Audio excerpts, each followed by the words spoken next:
Que a graça do Senhor possa estar com você que está assistindo esse vídeo. Sei que andei sumido por 2 meses, mas acredito que esse seja o retorno. Nesses 2 meses eu ando pensativo, eu ando tentando concluir algumas situações na minha mente, na qual essas situações acabam pesando um pouco na parte geral da minha vida, onde essas situações acabam afetando a minha vida espiritual de maneira geral. E muitas das vezes nós não percebemos o quão as coisas da nossa própria mente acabam nos afetando. E de certa maneira afeta a nossa vida em geral. Eu não digo só a vida espiritual, eu não digo só a vida familiar, a vida profissional, mas afeta tudo, né? Situações que criamos em nossas mentes, situações que talvez não aconteçam, situações que às vezes é apenas uma ilusão que nós mesmos nos propomos a sentir e a viver aquilo. Isso acaba acarretando a nossa vida em geral. E o tema que eu quero discorrer nesse vídeo é justamente isso. De certa forma é o esfriamento e afastamento do Pai. Se a gente deixar essas coisas nos levarem, a gente acaba nos afastando, a gente acaba recuando, a gente acaba, vivendo de maneira fria, dentro da igreja, dentro de casa, com a família, com amigos, com irmãos, com parentes. Essa semana aconteceu uma fatalidade no meu meio familiar, na qual uma tia minha veio a falecer.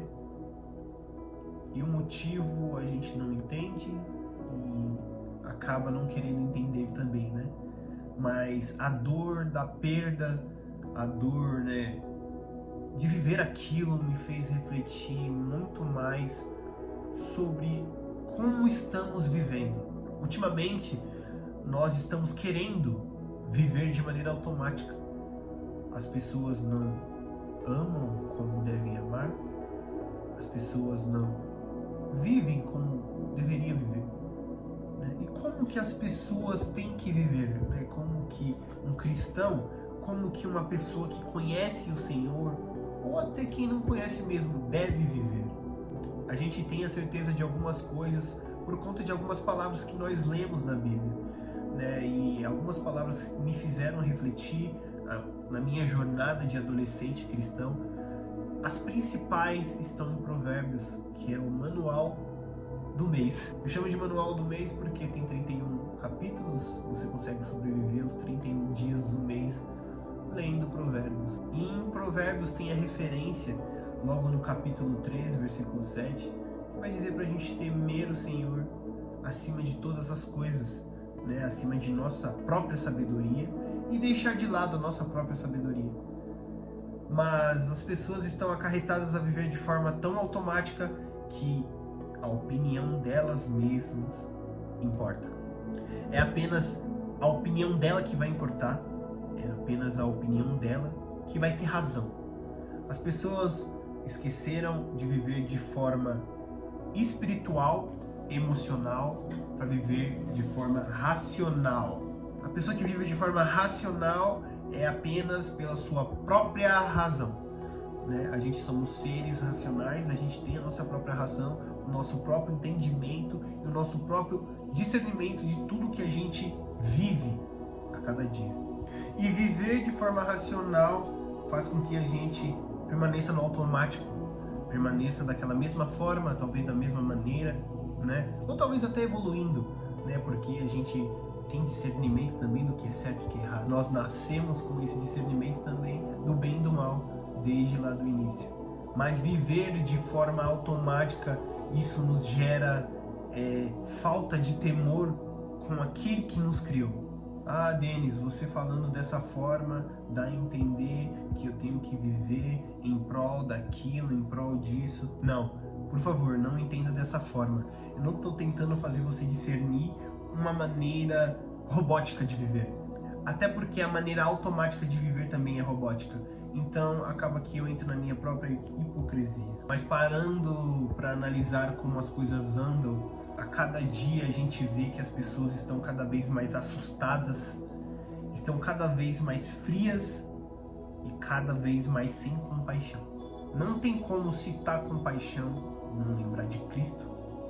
E também não tem como citar compaixão e não colocar emoção. A emoção que eu estou tentando colocar nesse vídeo não é a emoção de sentimentos, mas a emoção de viver para Cristo. Nós sabemos que teve muitos profetas e apóstolos que sofreram para fazer com que esse evangelho chegasse até nós. E apóstolo Paulo foi essa principal referência. Você para analisar tudo que o apóstolo Paulo viveu e tudo que ele fez em prol do evangelho, a gente consegue lembrar que ele foi espancado em Damasco, ele foi surrado em Éfeso, atiraram pedras nele em Gálatas, e em todos os livros que ele escreveu vai dizer alguma coisa referente a isso. Ele foi muito maltratado para que esse evangelho chegasse até mim e até você. Mas mesmo sendo maltratado, ele vivia com emoção. Ele se alegrava em passar por esse tipo de situação para fazer com que eu e você entendesse que o principal ponto do evangelho não é ganhos, não é dinheiro, não é luxo, mas sim a perda. Mas a perda do que, Denis? Como assim eu tenho que perder? Lá em Filipenses 3:7, ele vai discorrer sobre o inestimável ganho de ter a Cristo. Ele vai dizer mais ou menos assim: contudo, considero tudo como perda comparado ao inestimável ganho de conhecer a Jesus Cristo. Então, meus irmãos, conhecer a Cristo verdadeiramente, viver para Cristo verdadeiramente, a gente precisa ter uma vida emocional. Por favor, não coloque palavras na minha boca dizendo que eu disse para você viver pela emoção. Não é dessa forma que eu estou tentando colocar, porque a gente tem que ser seres racionais também. Mas viver com emoção é considerar todas as outras coisas não valiosas. Quando eu lembro da palavra do filho pródigo, que decidiu pegar todos os seus bens para viver a vida da maneira que ele queria viver, eu remeto essa história para os dias de hoje. Quantas vezes eu decidi tomar a minha causa e viver por mim mesmo, me afastando do meu pai? Quantas vezes nós decidimos viver no automático, da maneira que a gente prefere, da maneira que é confortável a nós, na maioria das vezes, ou de vez em quando também não. Mas quantas vezes isso acarretou sobre nós e fez com que a gente se afastasse do Pai. Mais uns versículos à frente dessa parábola, o filho acabou consumindo todo o que tinha, tudo que o seu pai lhe deu como herança, que já era dele. Decidiu voltar à casa do pai. Imagine eu, imagine você, distantes do pai, vivendo da maneira que a gente prefere viver, vivendo na nossa carnalidade. Muitas das vezes em desespero, muitas das vezes angustiados, muitas das vezes abatidos. Porque todas as vezes que a gente pensa e decide viver dessa maneira, não dá bom. E então, o filho decide voltar à casa do pai. E chegando lá, o pai o recebe de braços abertos. O pai o recebe de braços abertos, dizendo: "Ô filho, como eu esperei por esse dia, me conte o que aconteceu nesse tempo. Me conte por que você decidiu viver dessa maneira. Me conte por que você andou aflito, ou por que você escolheu viver dessa maneira, ou por que você decidiu fazer essas coisas.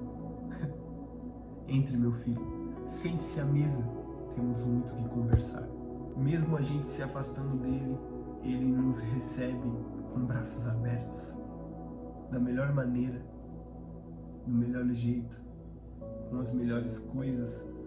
A verdade é que muitas pessoas preferem não se sujeitar. Para o Pai adentrar o nosso coração, nós precisamos estar com ele aberto. E para estar com o coração aberto, é necessário se sujeitar, passar por muita coisa. Vale ressaltar Isaías morreu dentro de um tronco cerrado ao meio, após ter dado uma profecia para um rei, na qual o filho desse rei, que foi gerado após esse tempo de profecia, ordenou com que fizesse isso com ele. E o nosso amado Jesus, sendo o rei, o Senhor dos senhores, o Filho do Deus vivo, preferiu se sujeitar a uma morte de cruz para salvar a minha e a sua vida. E ainda a gente prefere viver de maneira automática. Escolhe viver de maneira carnal. Eu espero que esse vídeo tenha feito com que você despertasse alguma coisa dentro de você. O verdadeiro evangelho não é brincadeira, meus irmãos. O verdadeiro evangelho não é sobre dinheiro, não é sobre recursos, é sobre se sujeitar até que Ele venha. Desde já eu peço que o Senhor abençoe a sua família, a sua casa, onde você está, onde você se encontra, que Ele possa reunir os seus familiares, reunir aquelas pessoas que te envolvam, que estão afastadas, e principalmente te traga de volta para perto. Fique com Deus.